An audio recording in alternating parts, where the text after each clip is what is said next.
நாம் வேகமாக வளர்கிறோம் என்பதாலேயே நாம் எல்லோரும் நன்றாக இருக்கிறோம் என்று அர்த்தம் இல்லை.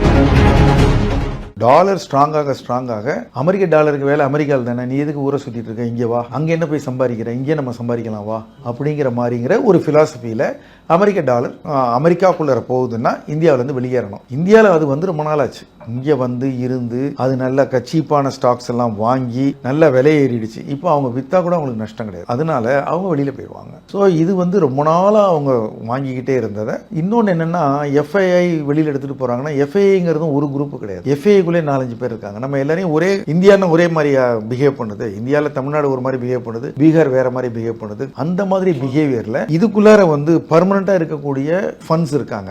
அவங்க மாற மாட்டாங்க. பென்ஷன் ஃபண்ட்ஸ் அவங்கெல்லாம் இந்தியாவில் தான் இருப்பாங்க. இது மாதிரி 2-3 அடுக்குகளை மேல் அடுக்கு இருக்காங்கல்ல, அவங்க எங்கடா வந்து வாய்ப்பு கிடைக்குன்னு சுத்திக்கிட்டு இருக்கிற டெம்பரரி ஃபண்ட்ஸ், ஹெட்ஜ் ஃபண்ட்ஸ், அவங்க ஸ்பெகுலேட்டிவ் குரூப். இங்க ஒரு 5 ரூபா கிடைச்சா இங்க வந்துருவான், டப்பக்குன்னு கடையை மூட்டு இன்னொரு பிளாட்ஃபார்ம்ல போய் போட்டுருவான். அந்த மாதிரி இப்போ அவனுக்கு சைனா அட்ராக்டிவா தெரிய ஆரம்பிச்சா கொஞ்ச நாள் ஆயிடுச்சு. சைனா பங்கு சந்தை ஏறாம இருந்தது. அது ஏற ஆரம்பிச்சோன்னா வெளியேற ஆரம்பிச்சான். போன மாசம் மட்டுமே வந்து கிட்டத்தட்ட 1 லட்சம் கோடி வித்திருக்கான். இந்த மாசம் இது வரைக்கும் 20,000 கோடிக்கு வித்திருக்கான். நம்ம பேசுற நவம்பர் 12. இது மாதிரி இன்னும் எவ்வளவு விற்பான்னு தெரியல. ஒரு கால் அமெரிக்காவில் எடுக்கிற முடிவுகளில் மாற்றங்கள் வந்து இல்லைங்க, டாலர் ஒன்றும் அவ்வளோ ஸ்ட்ரென்த் ஆகாதுங்கிற மாதிரி ஏதாவது ஒரு அதிரடியாக முடிவு எடுக்கிறவர். ஏதாவது மாறிச்சுன்னா அப்புறம் இங்கே ஒரு நிறைய வித்துட்டோம், இந்தியன் ஸ்டாக்ஸ் சீப் ஆயிடுச்சு, திருப்பி கொஞ்சம் வருவோன்னு வந்தாலும் வரலாம். ஓரளவுக்கு நம்ம யாரும் எதிர்பார்த்ததை விட அதிகமாக இறங்கி இருக்கு, அதிகமாக வெளியில் போயிருக்கு. இப்போ இந்தியாவுக்கு வந்து ஒவ்வொரு நாட்டு கூடயும் ஒவ்வொரு வர்த்தக உறவு இருக்கு. சமீப காலங்களில் வந்து ரஷ்யா கூட வந்து நிறைய இந்த ராணுவ தளவாடங்கள் வாங்குறதா இருக்கட்டும், இல்லை கச்சா எண்ணெய் வாங்குறதா இருக்கட்டும், சவுதியில இருந்து அந்த அதாவது என்ன சொல்றது, மிடில் ஈஸ்ட் கண்ட்ரீஸ்ல இருந்து கொஞ்சம் நகர்ந்து ரஷ்யா கிட்ட வந்திருக்காங்க. இப்போ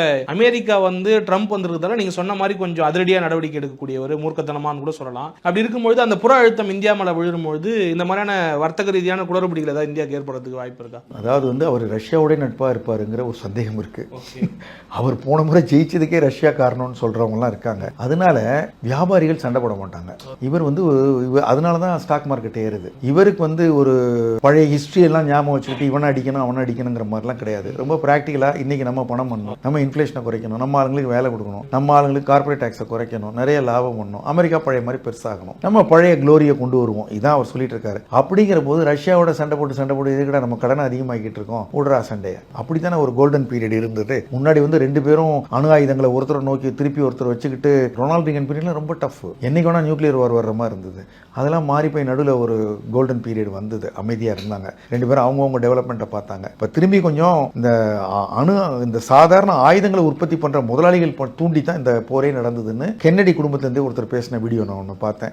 அவங்களுக்கு வியாபாரம் பண்றதுக்காக இந்த போரை மூட்டி விட்டுட்டு அவனே கடன் கொடுத்து, அவனே அந்த கடனுக்கு பொருளையும் கொடுத்து, அவனை வெடிக்க சொல்லி அந்த கடனை திருப்பி கொடுறான்னு சொல்லிட்டு அவங்ககிட்ட இருக்கிற நல்ல விளையக்கூடிய தானிய வயல்கள் எல்லாம் எடுத்துக்கிறது, உக்ரைனை எடுத்துக்கிறது தான் அமெரிக்காவோட திட்டம்ங்கிற மாதிரி அமெரிக்காவிலே ஒருத்தர் பேசியிருக்காரு. ஏமா இது வந்து போர் பதற்றங்கள் குறைவதற்கான வாய்ப்பும், எப்பயுமே ஆட்சி மாற்றம் நடந்தா நடைமுறை மாற்றங்கள் மாறும். இப்ப பழைய பாலிசி தப்புன்னு தான் சொல்றது தானே புது ஆளுக்கு வேலை. அதனால பழைய பாலிசியில 2 இடத்துலையும் வார் தீவிரமா நடந்துட்டு இருக்கு. ஒரு மாற்றம் கொண்டு வரலாம், நல்லது வரலாம்.